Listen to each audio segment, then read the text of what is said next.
प्रदेश में प्रतिदिन 16 किसान कर रहे हैं आत्महत्या। जी हाँ, खबर चौंका देने वाली ही नहीं है बल्कि दुखद भी है। नागरिक उपभोक्ता मार्गदर्शक मंच द्वारा आयोजित की गई पत्रकार वार्ता में मंच के संयोजक मनीष शर्मा ने चौंका देने वाले आंकड़ों के साथ बताया कि देश में प्रतिदिन 16 किसान कर रहे हैं आत्महत्या, जिसमें मध्य प्रदेश टॉप 5 पर है। वहीं उन्होंने यह भी बताया कि वर्ष 2018 से 2019 में मध्य प्रदेश में 303 किसानों द्वारा आत्महत्या की गई। आगे जानकारी देते हुए उन्होंने कहा कि जहां राज्यसभा में कृषि मंत्रालय के केंद्रीय मंत्री द्वारा 2018 से 2019 की राष्ट्रीय अपराध अभिलेख ब्यूरो (NCRB) की भारत में दुर्घटनावश मृत्यु एवं आत्महत्या पर रिपोर्ट के आंकड़ों में यह चौंकाने वाली जानकारी प्रदान की गई थी। वहीं मनीष शर्मा ने कहा कि NCRB की रिपोर्ट बताती है कि मध्य प्रदेश में प्रतिदिन एक किसान द्वारा परेशान होकर आत्मघाती कदम उठाया जा रहा है। वहीं इस लिहाज से मध्य प्रदेश पूरे देश में 5वें स्थान पर है, जो कि बड़ी गंभीर स्थिति की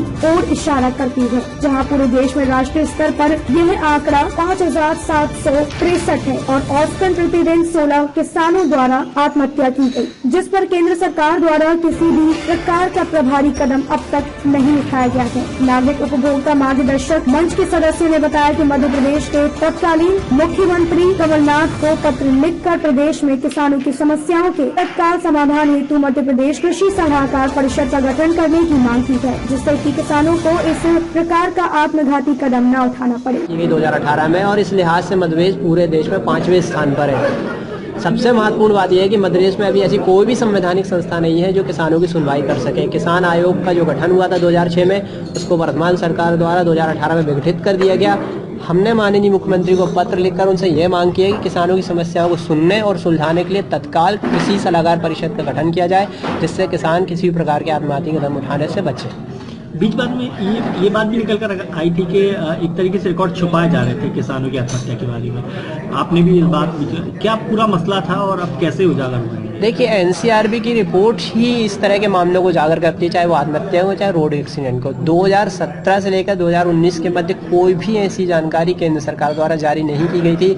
RTI में भी उसकी जानकारी नहीं दी जा रही थी। ये कहा जा रहा था कि प्रक्रिया में है, जांच की जा रही है, आंकड़े एकत्रित की जा रहे हैं। किसी भी प्रकार से लोकसभा या राज्यसभा में भी मामला उठ रहा था, उस पर वो जवाब नहीं दे रहे थे, बच रहे थे। कहीं ना कहीं सरकार छुपाना चाहती थी। उसका सीधा सा कारण था, देश में उस समय चुनाव की गतिविधियां चल रही थी और सरकार नहीं चाहती कि इस तरह का कोई मुद्दा सामने आए जनता का। अब कैसे ये मामला सामने आया? किसने सवाल किया था और कहा? पुनः एक बार राज्यसभा में यह प्रश्न उठाया गया था एक माननीय सांसद द्वारा, जिस पर अब वर्तमान सरकार द्वारा जो केंद्र सरकार में उन्होंने इसकी जानकारी प्रस्तुत की।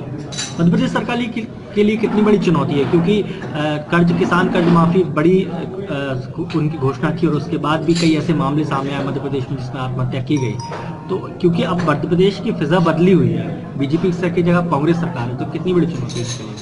देखिए, सबसे बड़ी बात तो यही है कि अभी यहाँ कोई संवैधानिक संस्था ही नहीं है। वर्तमान सरकार ने अभी भी किसानों की सुनवाई के लिए कोई भी ऐसी संस्था का गठन नहीं किया, चाहे वो परिषद हो चाहे आयोग हो। इससे चुनौती तो बड़ी है। दूसरी बात, जहाँ तक हम लोग बार बार मीडिया के माध्यम से सुनते हैं कि केंद्र सरकार द्वारा उनको फंड नहीं दिया जा रहा किसानों को मुआवजा देने के लिए, और वर्तमान में सरकार की आर्थिक स्थिति भी राज्य सरकार की अच्छी नहीं है। इसलिए कहीं ना कहीं किसानों को लेकर मामले में राज्य सरकार के साथ बड़ी चुनौती है।